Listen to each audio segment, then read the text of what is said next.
Hey everybody, welcome to Why Does It Feel So Wrong to Be Human at Work? Chris, let's just start out by a quick question. When was the last time you took a random afternoon off or just played hooky from work?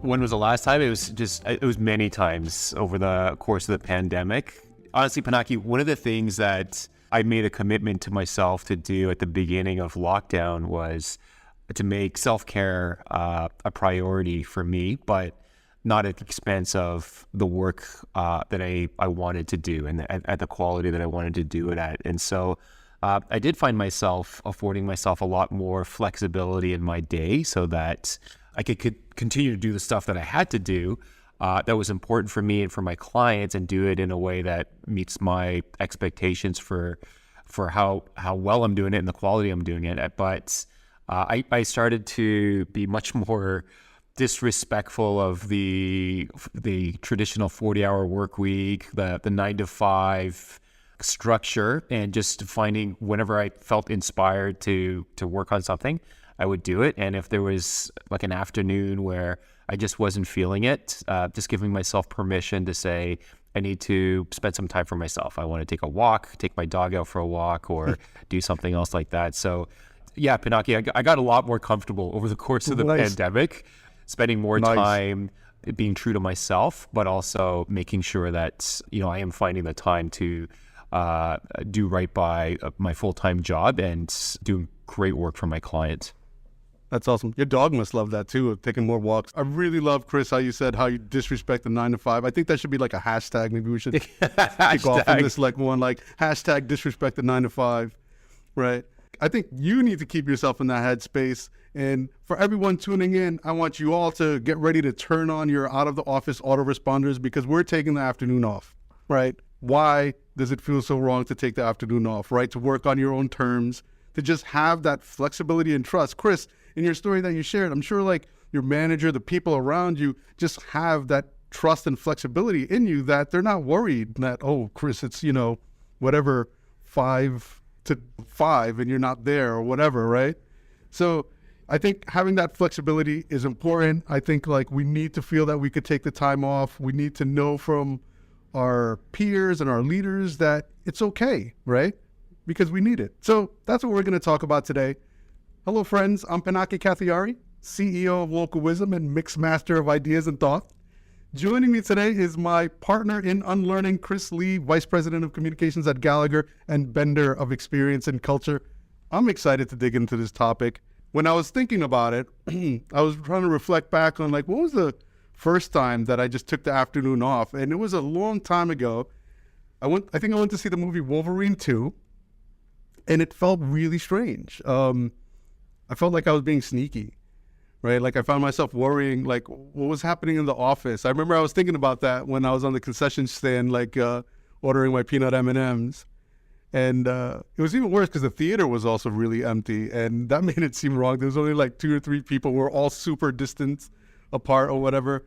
But then the movie started, and it's Hugh Jackman and the Silver Samurai. I always wanted to see him on the big screen. What are we doing with our time? And it's so important. Obviously, our companies, our teams, our clients, they all count on us to do the work that we need to do for them.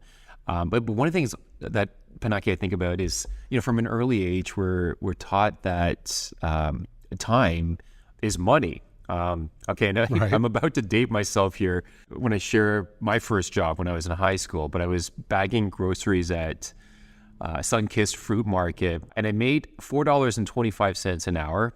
And there was a punch machine at the back of the grocery store, and you had a time card, and you would just punch it through. And so, oh man, I missed time cards.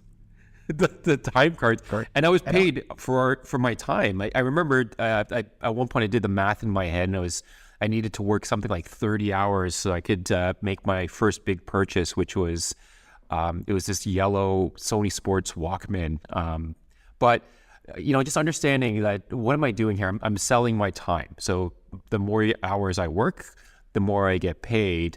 And I can't help but think that, today, the way that people think about, like their annual salary is that they're selling their time for a certain amount of money each year. So we talked about this idea of a 40-hour work week. And I don't know, Pinaki, I can't help but wonder is this the right way to think about work? Is this how we want people to think about work, particularly for the many of us and the increasing percentage of us that are in more knowledge-based or desk work, as more of our jobs that are more manual types of labor are being replaced by AI and technology. The other thing I would think about is in desk-based work, it's not like our work just magically fits into an 8-hour workday every single day. Sometimes I'll find myself, if it's a particularly tough week, and I feel really great about what I've been able to accomplish for my clients, and it's at 3:00 on a Friday in the summertime, and if I don't have any more meetings, for most of us, what is our motivation levels and our productivity look like for those next 2 hours? We had a client that called us in to help them with their comms because they had a comms manager who just couldn't take the day off because if they did, something would fall. And so it was wild. Like when we came into that, like that was what they shared that with us. We were like, all right, one of our KPIs for this engagement is that you could take a day off. And that's sad, right? Let's get into it, Pinaki. So why does it feel wrong?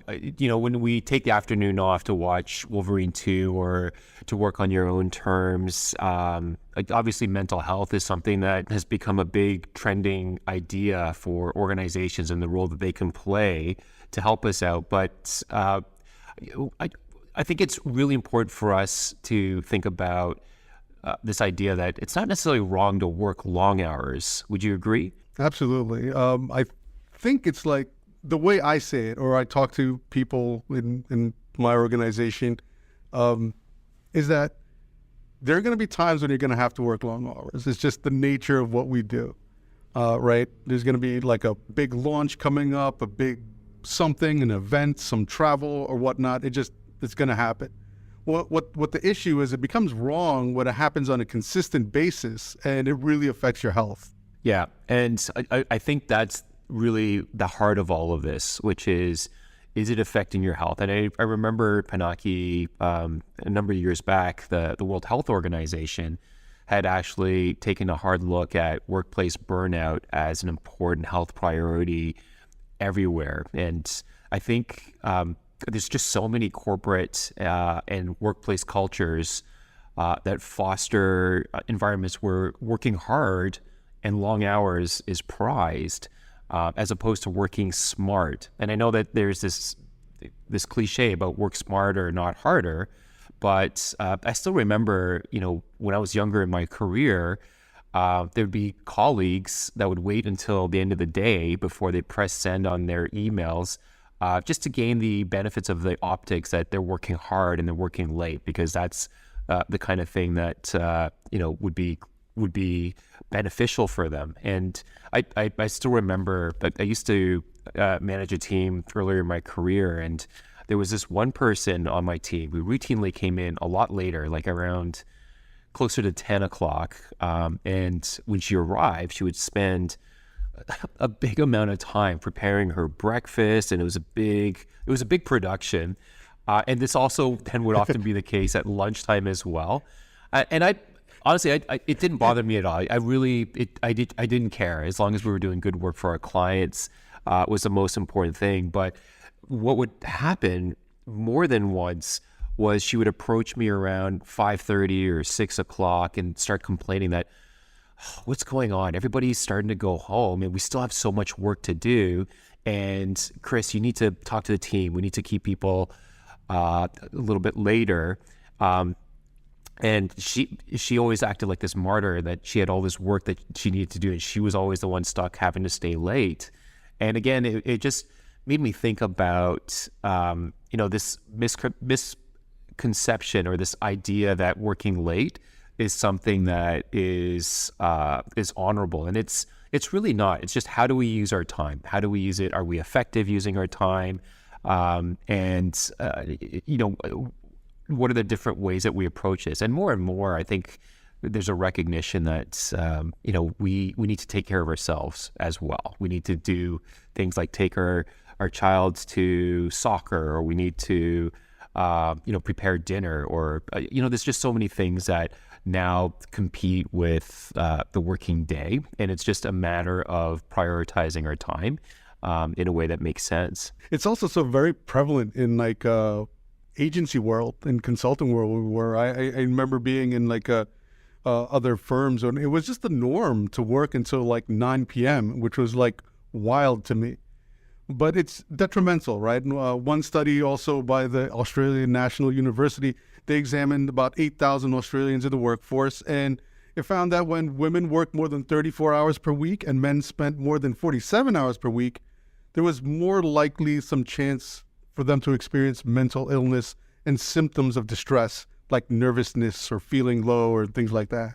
So definitely not respecting people's times and overworking them and not giving folks just that mental space to not be on, because we just can't be on all the time, is detrimental.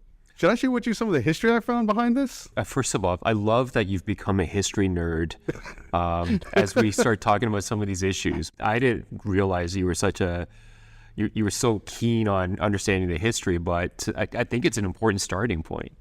Thank you. Yeah, it's been surprising going into this and just learning about this. I didn't think I'd ever coined myself as a history nerd or buff or anything like that, but it's just fascinating jumping into it, especially in these things that are just so standard in our workplaces, right? To look what's behind that.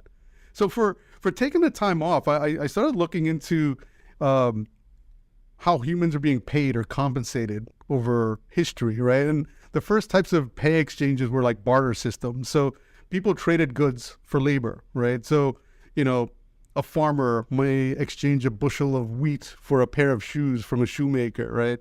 And this is when we really needed managers and administrative support. And that's when we started to see the salary emerge. That's when an employer would pay an employee a fixed amount of money at set intervals based on work performed. And it's usually it's not measured by hours, but it generally does follow this 9-to-5 workday. Salaries came out because this quote-unquote office work was hard to measure, right? And it gets crazier in the 20th century, where we have executives and computer programmers and marketers and other creative jobs, right? So what happens is that as salaried employees, what we're paid for is difficult to quantify, right? It's not like, I'm being paid per hour or by the number of boats that I built, right? And that's why as salaried employees, we have things like goals and performance reviews and all that really fun stuff. So that makes employees constantly wonder, am I doing enough to earn my salary? And that makes employers and managers constantly wonder, are my employees doing enough, right? So being that employers have the money to pay and the means to stop that fund, that means the employer holds that power in that relationship, right? And then on top of that, we have coworkers, right? And then coworkers, they're part of your team. And if one member of the team isn't there, it puts a burden on the rest of the team, right? So for employees, I think not being able to take the afternoon off comes across because there's this guilt or worry that stems from, did I do enough to earn my pay? Am I a burden to my coworkers? Literally, am I worth my weight in salt?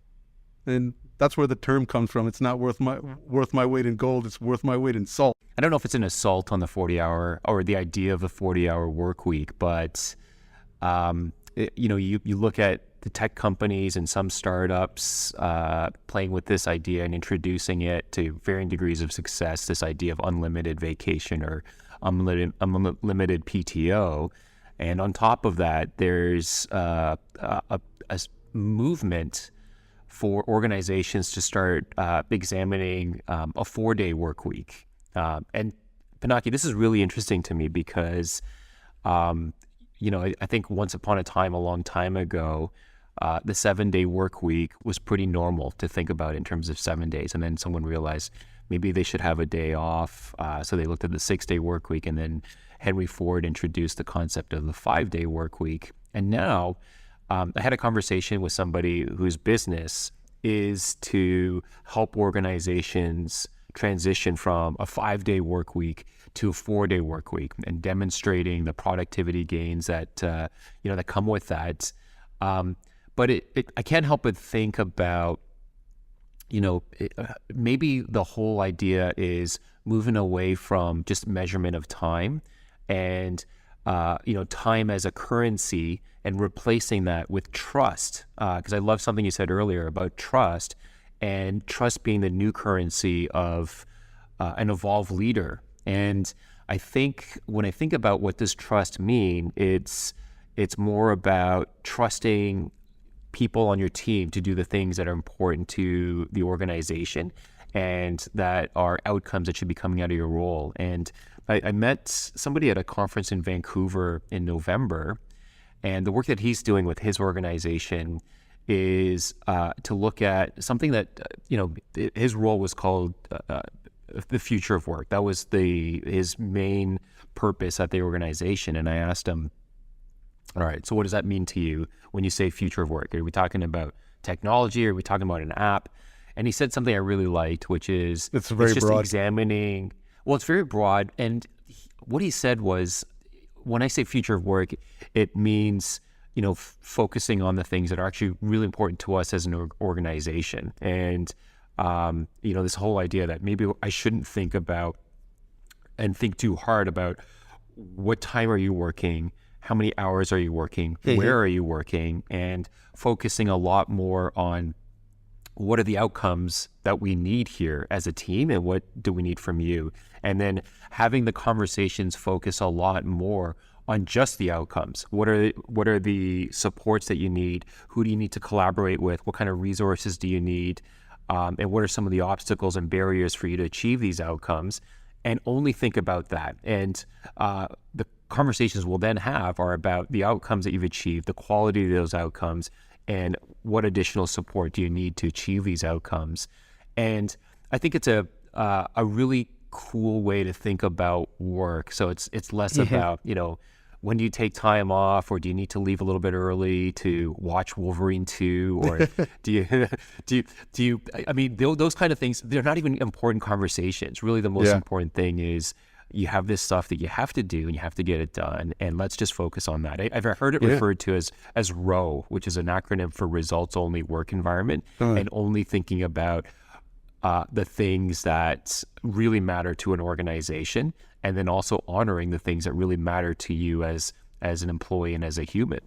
Yeah, I think that's so counterproductive too. It's so wild, like results oriented, because that kind of puts things out of perspective. Like failure does bring results, failure does bring outcomes, and when you don't have room for that, you don't have room for success, to be honest. And that what you said just resonates with me so much, because there's a difference between leadership and management and like policies. Like even at our organization, Local Wisdom, the policy handbook is like normal working hours are 9 to 5. And then as I'm orienting, or I'm giving orientation to anyone that gets hired under me, I said like, hey, in the handbook it says 9 to 5, but I trust you to work, however you need and whichever way you need, and just be there for the team when we need you is the main thing. And that goes a long, long way. It reminds me of, I used to work at in a former role as a UX professional, and we got put in different teams to put on different projects.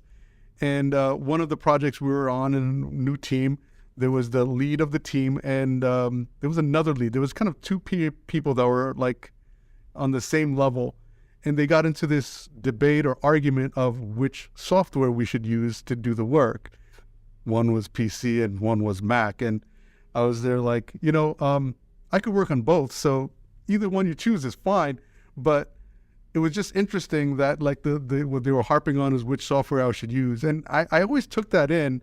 And when going into my own organization and managing UX professionals, I'd get that question when people were hired, like what software should I use? And my answer back to them is, which software are you the fastest in? Which software do you like the most and use the most, right? So that same concept goes into like the 9 to 5 work week, right? Like, when do you work best? When do you not work best? When could we get the most creative work out of you? And when do you need to relax and take a break? All of that takes into account of the actual results that come out.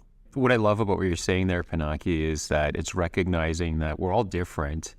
And everyone will claim they're either a morning person or a night owl. And to different degrees, we're more effective or less effective at different times in the day. We all have different rhythms. And I think the more we sort of move away from this rigid structure of 9 to 5 and give people an opportunity to perform at their own peak times, at the times where they're most productive, I think that feels like it could be a really interesting thing for more organizations to find the courage to explore and find different ways to create a better work environment. So by work environment, we're not talking about bricks and mortar and office chairs. We're really talking about time and helping people have a little bit more ownership around how they spend the time and to achieve the outcomes that they need. Have you read Daniel Pink? Heard of Daniel Pink? Yeah, right? Of course. Yeah, a while ago I read his book, When, The Scientific Secrets to Perfect Timing. And he talks about how we all have this like circadian rhythm, right? We all know that with the like sleep cycles and everything like that. And that rhythm comes with this like emotional cycle with it. He talks about that, which is very interesting. But on top of that, he says we all fit into these 3 major chronotypes, as he calls it. And these chronotypes describe how you feel at certain points of the day. So there was kind of 3. There was 1, the lark, and these are people who love to get up early, and they're most creative early. They get stuff done then. There's the owl, people who really hit their groove like at like 9 p.m., they're like night owls. And then there's a third bird, which is the majority of people who are neither, but follow the standard pattern. Which one are you, Chris, by the way? Well, I'm generally an owl. Like I'm people will say I'm a morning person because I come with a lot of energy. But I would say I'm not particularly productive first thing in the morning. I tend to be a lot more productive later in the day. Nice. I would be the lark. I just get out of bed, and I think the morning is my most creative time. I tell my wife, like, hey, we need to do chores like early in the morning. The better. The more time between when I'm up and like not doing chores, the least likely I'll do it. But yeah, I remember when I was in school, that would be when I was best equipped to do assignments, study for exams, things like that was always at night. There was just a different energy that I have. And I think part of it for me is I think I crave the urgency that comes with late night versus the morning. Pressure. Yeah, I mean, I think in the morning you have the whole day ahead of you, and the way I'm wired is I just like to ease into the day, but when you get to later hours at night, I think the urgency is something that I find for me personally is really helpful. Yeah, and we have to kind of take into account what we're doing with our brains that when we're not working, it's still processing stuff. We are kind of processing work even when we're not working. But I guess the point of the whole thing is if you don't have the flexibility to work when you're at your best, then is your work getting the best from you, right? And that's really the core of, why we need to have flexible environments.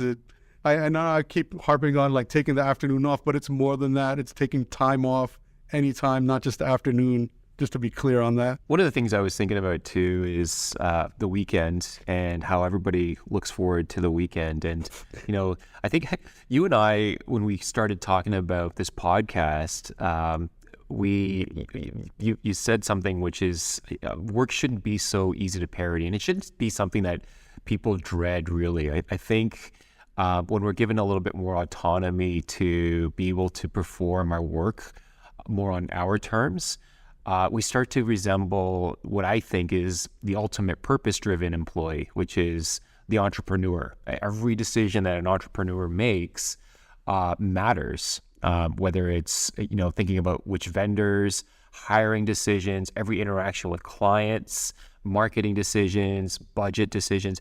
Everything that they do is imbued with purpose.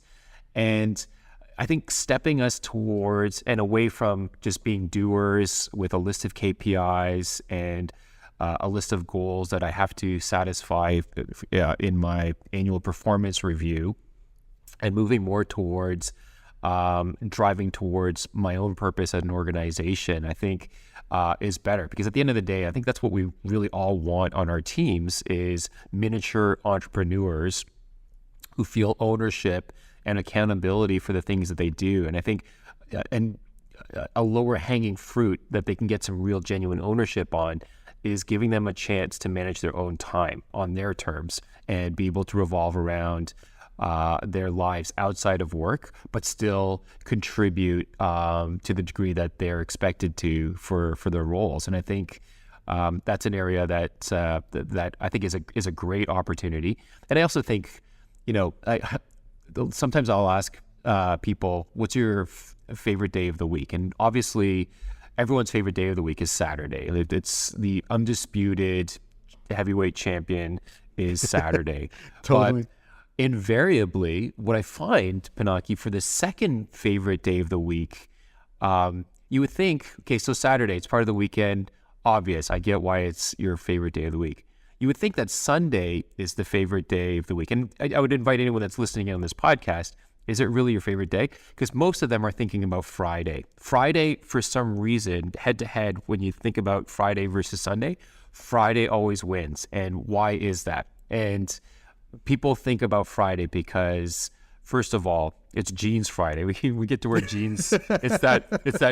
It's that great day where you get to wear jeans. You can't wear it on a Tuesday because that's weird, but Friday you get to wear your jeans. But so Friday, you're already starting to think about all the great things that you're going to get a chance to do on the weekend, like go out clubbing or going out to a dinner party or seeing a movie or going to a birthday party.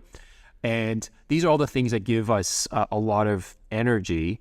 And then what happens is, someone I talked to talks about Sunday and having the Sunday scaries and getting that anxiety starting to build up because now you're thinking about all the emails that you have to come back to on the Monday.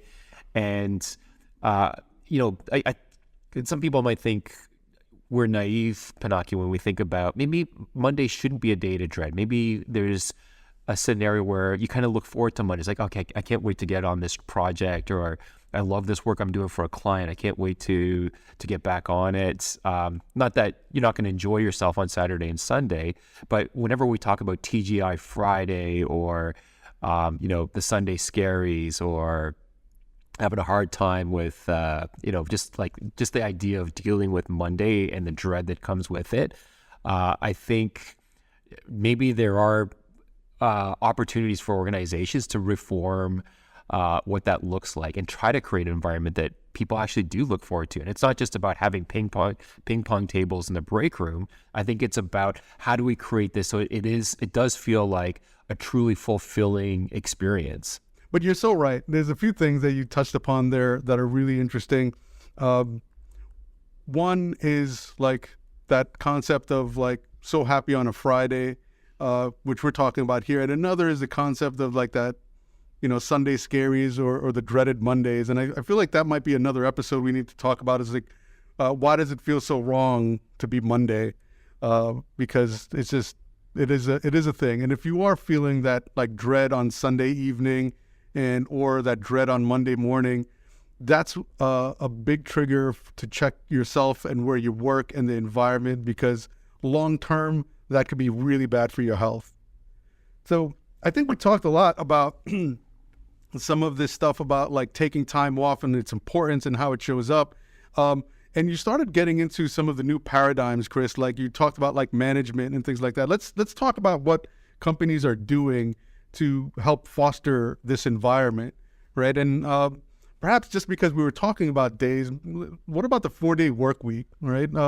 What are your thoughts there? The research that I've heard about suggests that the 4-day work week and companies that have made the transition actually end up being more productive. And I think there's a number of reasons for that, but one of them is, and there's a lot of principles at play here. So one of them, for example, is the notion that in an 8-hour working day, what invariably happens is if you have 6 hours worth of work to do and to be done, people will find a way to stretch that out and make it into an 8-hour day, right? And that's not really, to fill the space, and that's not really what you want, right? And you don't want people working on make-work projects just to kind of start to fill that day.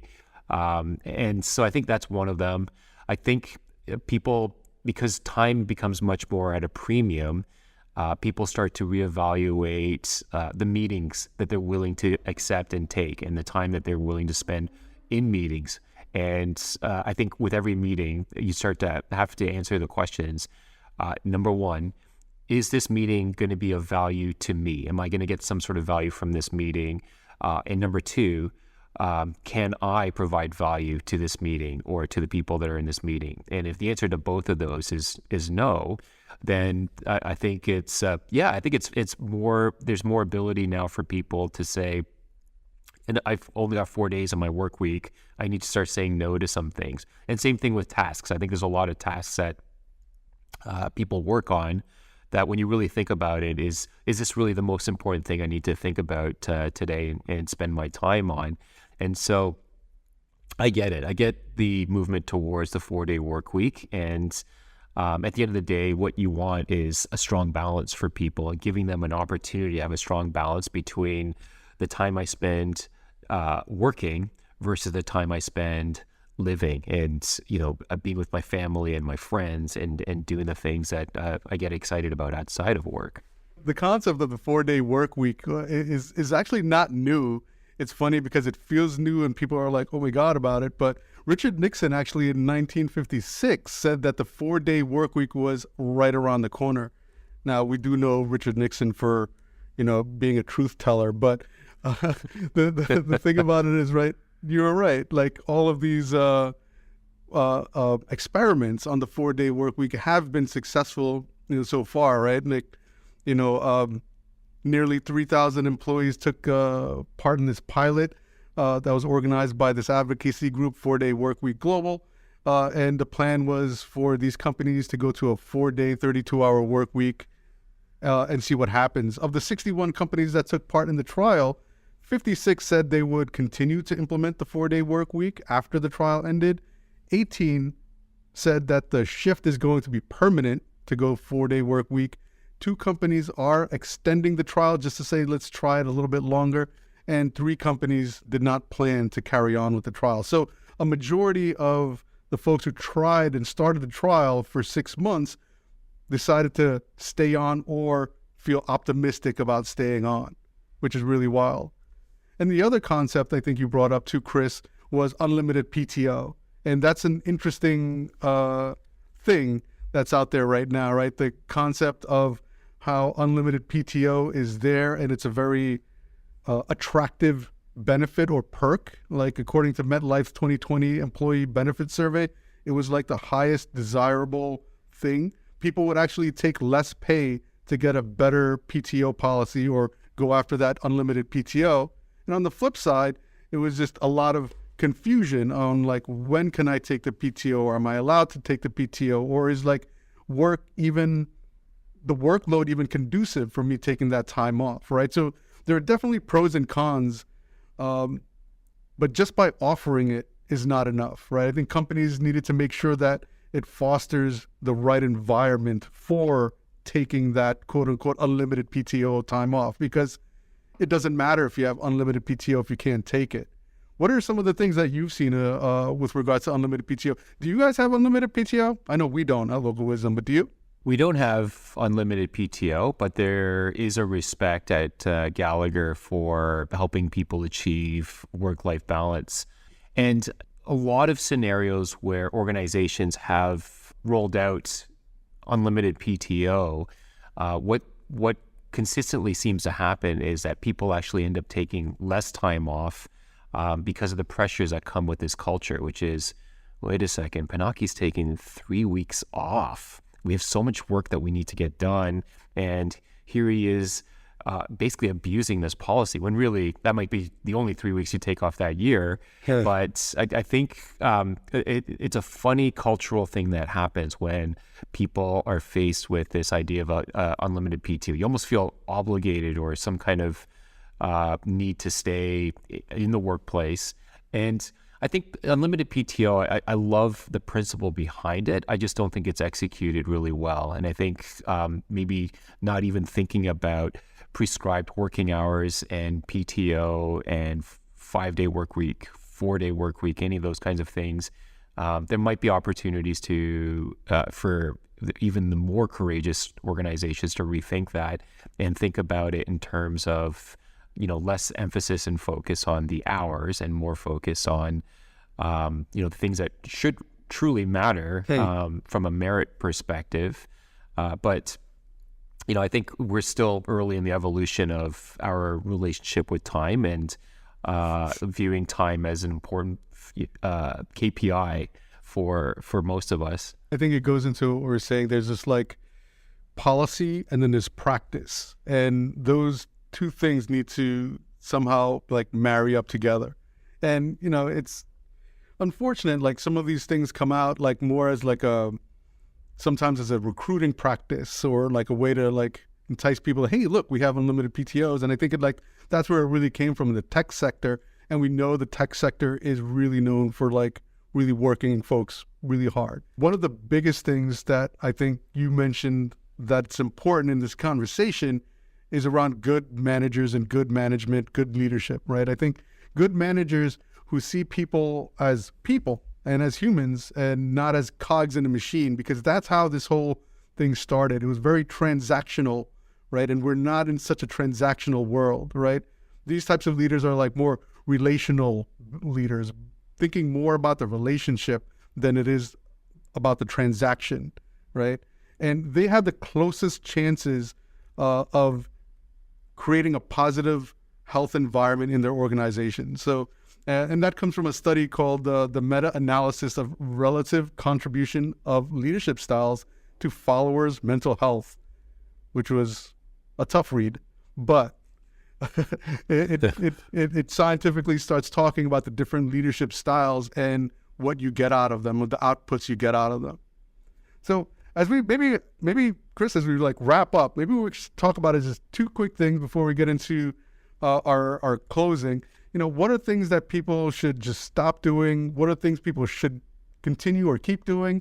And what's something that people could explore? I think the policies, around, for example, if you look at a lot of employee handbooks, it'll say the expectation is that you're here working 37 and a half hours or 40 hours a week. And, during our office opening hours, which are from 9 to 5 or whatever it looks like, and realizing that these are good guideposts, but I think they're meant to be bent or swayed in the name of A, productivity, B, respecting people's health. And I think when you're too rigid and you're thinking about what these policies mean and what it stands for, I think that people can get hurt because